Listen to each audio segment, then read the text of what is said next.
The Discovery. Episode 1. Rise of the Vasa dynasty. Sweden's Age of Empire. At the dawn of the 16th century, Sweden was not a free kingdom. Before we continued, hit the follow button. It was bound to Denmark and Norway under a fragile alliance known as the Kalmar Union, a union that promised stability but delivered domination. Danish kings ruled from afar. Swedish nobles resisted. And rebellion simmered beneath the frozen surface of the north. Then, in November 1520, everything changed. In the heart of Stockholm, a newly crowned Danish king invited Sweden's elite to a grand celebration, a feast of reconciliation meant to heal years of conflict. But it was a trap.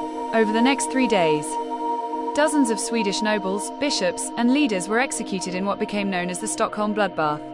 Among those killed was the father of a young nobleman named Entity, politician, Gustav Vasa, King of Sweden. He would never forget.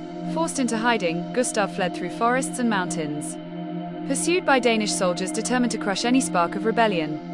Legend says he found refuge among miners and peasants in the province of Dalarna, ordinary people who would soon shape the destiny of a nation. At first, they refused to help him. Sweden had seen failed uprisings before. But as Danish rule tightened and taxes grew harsher, the mood changed. Messengers raced through the snow to find Gustav before it was too late. This time, the people were ready. What followed was not just a rebellion, it was a war of liberation. Farmers became soldiers, villages became fortresses, and a hunted fugitive became a symbol of a nation's hope. By 1523, Danish forces were defeated, and Gustav Vasa rode into Stockholm as Sweden's new king. The Kalmar Union was broken. Sweden was free. But freedom was only the beginning. Gustav transformed the kingdom in ways no ruler had before.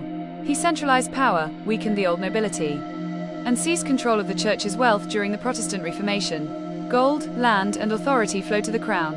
A modern state was being forged from the chaos of rebellion. Under the Vasa dynasty, Sweden would grow stronger, more disciplined, and more ambitious, setting the stage for the empire that would one day dominate the Baltic and challenge Europe's greatest powers. From the ashes of betrayal rose a dynasty. From the blood of Stockholm emerged a king. And from a divided land came a new power in the north. This was the beginning of Episode 2, The Lion of the North. Sweden's Age of Empire, documentary script. By the early 17th century, Sweden had emerged from chaos as a free kingdom under the Vasa dynasty. But freedom alone was not enough. The young nation had ambition. It wanted respect. And it wanted power. Before we continue, hit the follow button for weekly content like this.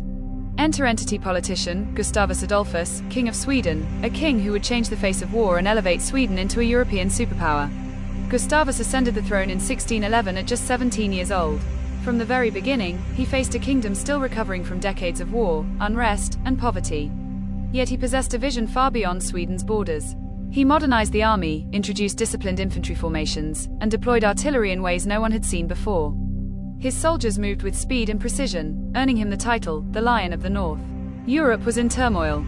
The 30 Years' War had erupted. A brutal conflict that pitted Protestant and Catholic forces against one another across the continent.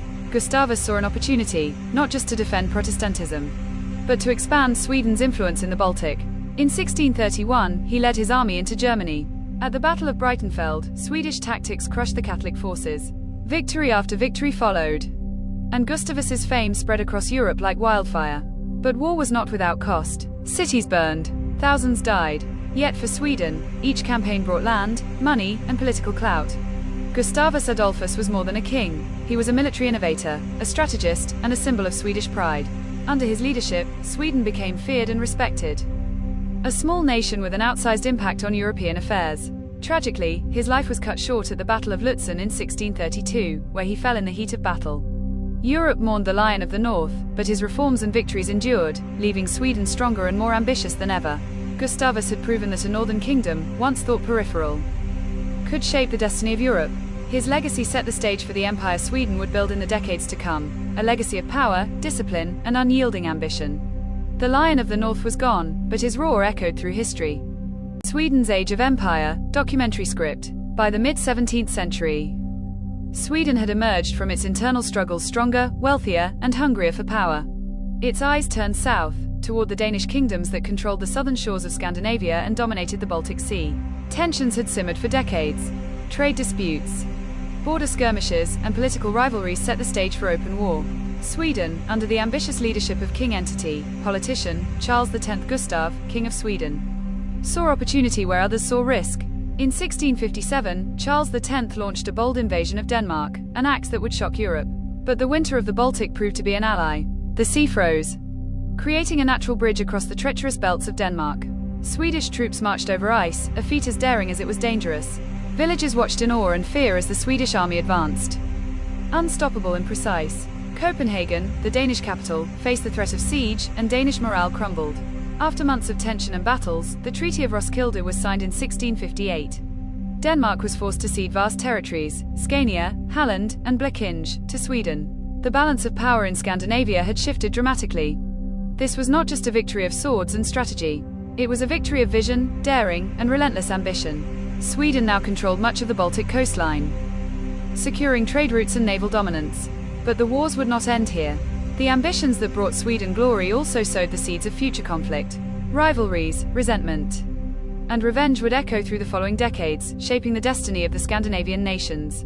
For Sweden, the message was clear: the North had a new power, and it would not be ignored. The Age of Empire had truly begun.